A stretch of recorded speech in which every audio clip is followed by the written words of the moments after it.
Sa kalagitnaan ng pag-aayos ni Julia Montes sa dressing room, kinunsaba ni Coco Martin ang mga tao sa loob para i-surprise niya si Julia Montes ng nausong style ngayon na birthday cake.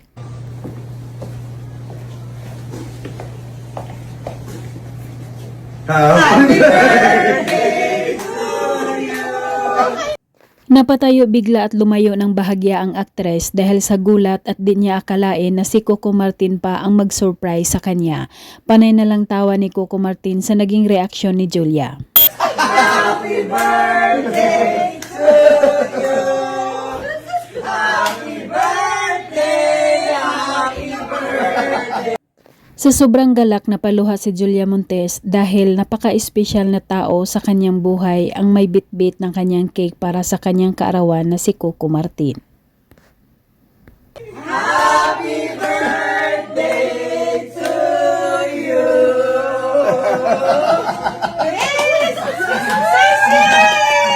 At ang nakakakilig na tagpo na inaabangan ng lahat pagkatapos mag-wish at hipan ang kandila, walang atubiling nag-kiss sa lips ang dalawa. Sabay sabi ni Coco Martin kay Julia na I love you. Wow! Love you. Sorry, ang bigat ha. Hindi okay.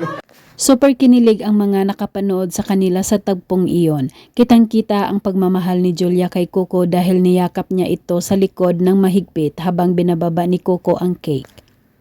Sir Coco, pasensya ang bigat ko na nabili ko. Sir, Dapat siya iso-surprise ko dito, pinapunta niyo agad eh. Bakit? Hindi ba tapos eh?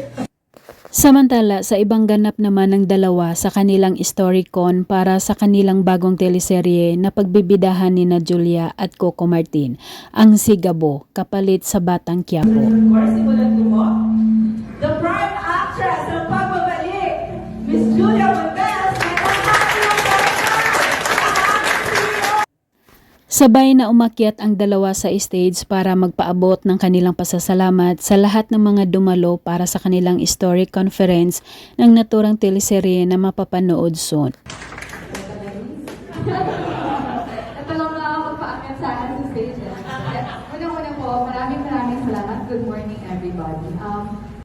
Sa isang interview kay Julia Montes, ikinuwento niya ang unang reaksyon nang malaman niya at mabasa ang mga unang script na gagawin nila ni Coco Martin sa teleseryeng Sigabo. First part pa lang naman, alam ko na na-preview na namin yan. So alam ko na ipapalabas. Pero pagkakita ko, sabi ko, so umiiyak na